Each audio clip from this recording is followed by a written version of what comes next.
Welcome to Books for Success. Today we're delving into the wisdom within The Way of the Superior Man by Deida. The Way of the Superior Man is a spiritual guide for men seeking a life of integrity, authenticity, and freedom. Full of insights into men's careers, their families, and the women they love and sometimes struggle against, it empowers readers to discover more fulfilling and meaningful ways of living. Before we begin, subscribe and ring the bell for notifications if you want to keep receiving the knowledge of book summaries about health, wealth, love, psychology, and much more. Please don't hesitate to drop your book suggestions for us to summarize. Also, you can use this video as an audiobook summary. Let's grow and succeed together. What's in it for me? Insights from a classic text on men and masculinity. The Way of the Superior Man was an instant sensation when it hit bookstores in 1997. Its enduring popularity has led to regular new editions ever since, making it one of the most widely read books on men's spirituality ever published. The book aims to answer an ambitious question: what does it mean to be a man in today's world? This question has grown increasingly complex in the wake of shifting gender roles, cultural revolutions, and evolving ideas of masculinity. Deida confronts it head-on, offering a bold and unapologetic guide for men looking to navigate relationships, purpose, and passion with authenticity and integrity. Deida's vision is not a reactionary pushback against 20th century struggles for equality. On the contrary, he acknowledges that these movements liberated both sexes. It freed women from domestic drudgery, allowing them to go into the world to accrue financial and political power. Men, meanwhile, were finally able to talk about their feelings, express greater tenderness, and become more nurturing fathers. Equality, in short, made our ideas about masculinity and femininity more fluid and less toxic. But there's a catch. While the sexual revolution of the 1960s onwards rang welcome and important changes, its 50-50 ideal of the essential sameness of the sexes isn't especially fulfilling for most men or women. Why not? As Deida sees it, most relationships require a polarity between the masculine and the feminine. A willingness, that is, of one partner to be more masculine and one to be more feminine. It's this productive tension, Deida argues, that animates the field of sexual passion and gives both men and women their sense of purpose. In this summary, we'll cover how men can balance strength with vulnerability, ambition with heart, and structure with spontaneity.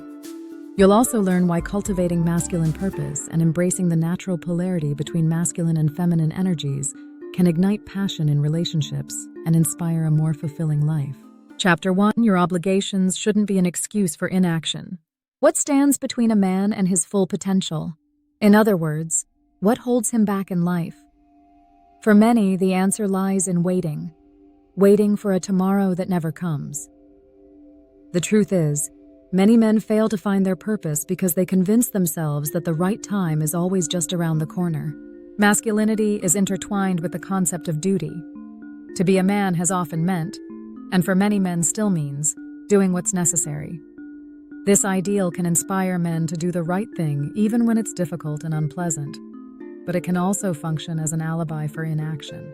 It's easy, after all, to talk yourself into putting off life-altering projects when you're raising a family, paying down a mortgage, or building a career. And so you wait for the day when all the hard stuff is finally done. But that's not how it works. Sure, at some point you'll have more financial security and the kids will be in college, but there's always another hurdle to clear. Put differently, if you fall into this way of thinking, you'll always find another good reason to postpone action. In the end, it's a dodge, an excuse. This hard truth should be liberating. Obligations never stopped a man who was truly set on something. Great inventions and ideas and works of art have taken shape in the moments men snatched for themselves between fixing roofs, taking their kids to school, or earning money. So what do you want to do? Better yet, what is it that you feel in the deepest part of your being that you need to do? If you can answer that question sincerely, you will discover the thing that animated such men, a purpose. And once you have that, you can get to work. All you have to do is set aside 1 hour each day to do what you love doing. Fulfill your obligations, do your duty, raise your kids, pay your bills, Fix the leak in your roof. Do all the things you must do, but find that single hour too. Be forewarned, though.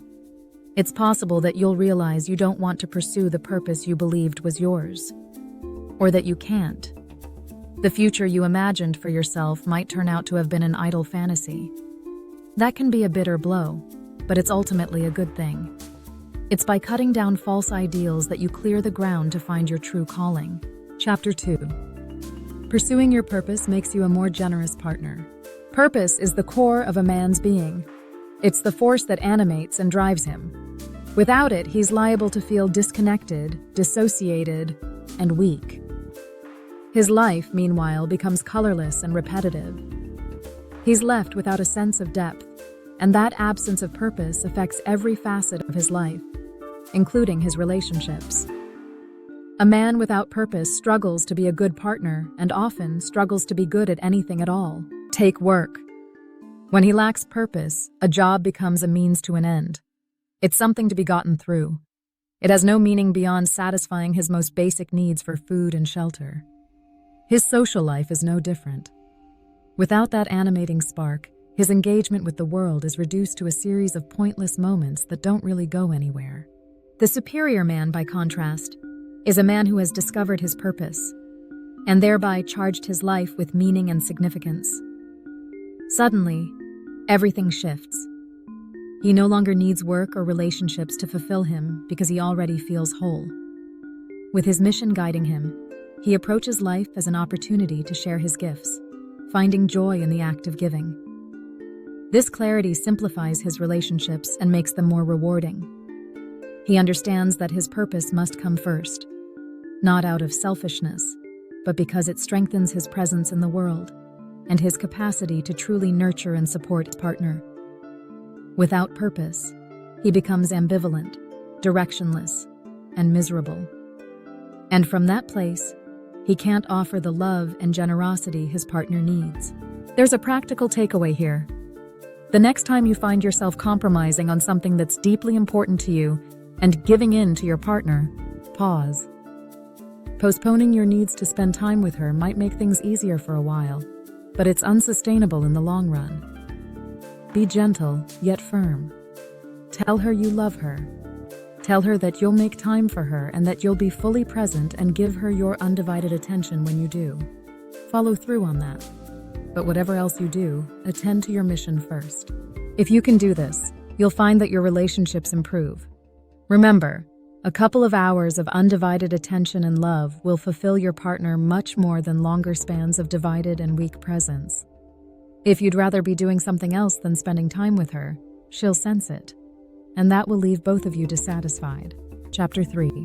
Purposeful men make for better fathers. One of the greatest challenges a man faces in life is uncovering his core purpose. The journey to discovering this purpose, however, often begins with an essential question. Is the mission he feels called to truly his own, or is it something unconsciously inherited from his father?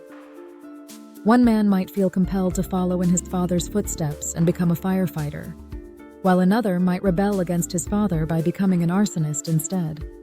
In both cases, neither man has uncovered his true destiny.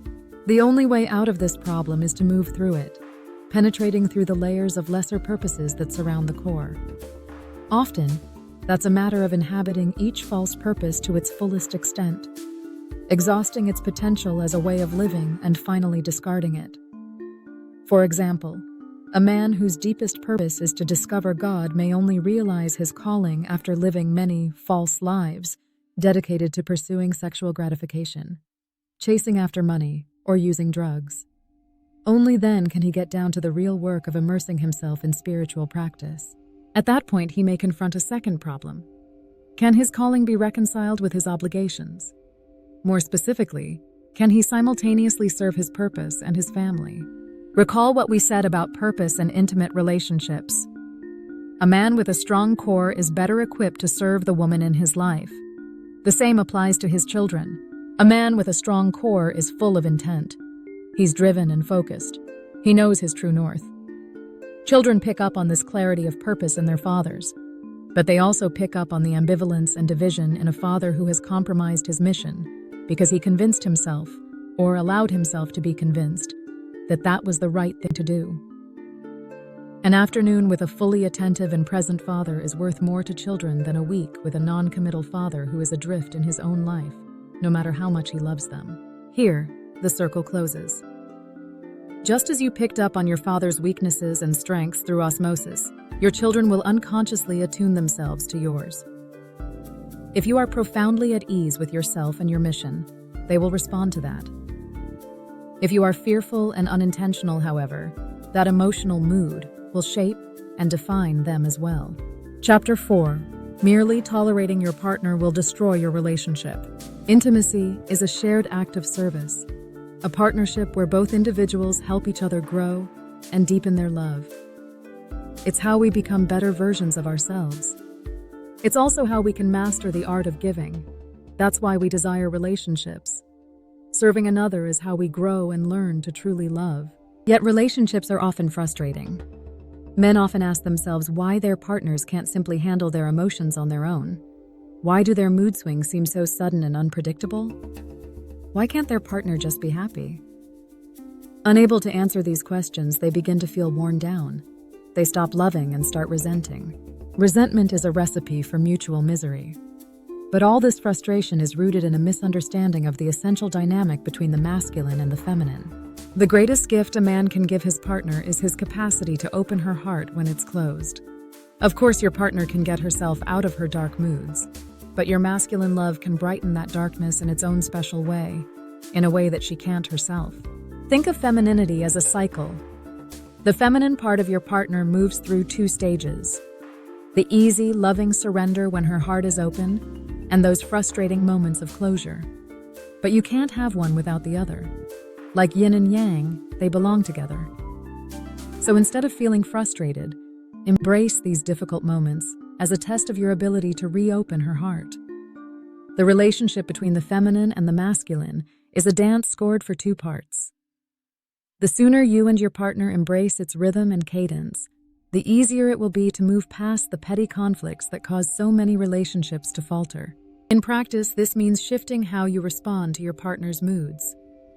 Instead of withdrawing or enduring her frustrations in silence, engage with her. Reach out. Use your presence, humor, and love to open her heart. See these moments not as burdens, but as opportunities to playfully connect and support her. Move her with your words and your body. Be fearless. Most importantly, do it again and again and again. This is your gift to her. Yes, she can pull herself out of these moods, but if she could grow more on her own than she could with you, there would be no need for your relationship. Chapter 5. Sexual attraction is driven by difference. What is it that draws a certain man to a particular woman? It's a deceptively simple question, yet one that has caused frustration and confusion for centuries. If we imagine sexuality as a spectrum, we can identify one pole at either end, the masculine and the feminine. Men and women can be more or less masculine or feminine. Mostly, their characters combine a mixture of traits associated with both concepts. But if you're closer to the former pole and have a masculine sexual essence, it's difference that attracts you. That's why the question men have often asked, why can't women be more like, well, men, leads nowhere. The masculine is always attracted to its sexual reciprocal, its opposite, the feminine. Some men, by contrast, have a more neutral sexual essence. They fall somewhere in the middle of the spectrum. They are more likely to prefer a woman who is also more neutral. This kind of couple is just as loving as other kinds of couples, but the relationship is less polarized. Typically, that means that friendship plays a larger role in it than sexual passion. The problem is, partners sometimes depolarize themselves into a relationship that appears to be neutral, but isn't really. If you have a more masculine sexual essence and your partner has a more feminine sexual essence, this is a recipe for trouble. What you truly crave isn't a neutral companion. You desire a feminine partner who excites you. Someone who frustrates you and makes you mad, who inspires you and turns you on. False depolarization destroys this dynamic. It weakens the rejuvenating charge of sexual love, while leaving sources of frustration intact. The lesson here for men with masculine sexual essences is to stop struggling against their partner's femininity. As we saw earlier, you can't opt into one part of that femininity and out of the other. Yes, she'll infuriate and perplex and bug you, but it's also only the feminine woman who can give you the gifts that you, as a masculine man, desire and crave.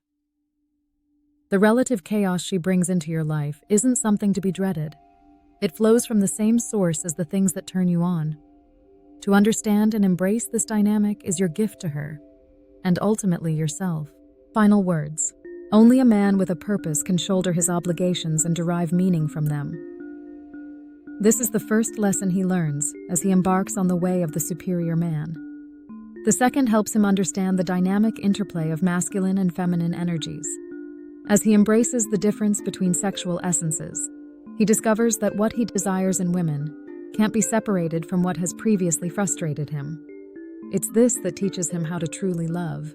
Thanks for being part of our insightful voyage. If our summary piqued your interest, we encourage you to dive into the complete book for a deeper understanding. Don't forget to like this video, subscribe for more content if you're new here, and share it with others who might find it valuable.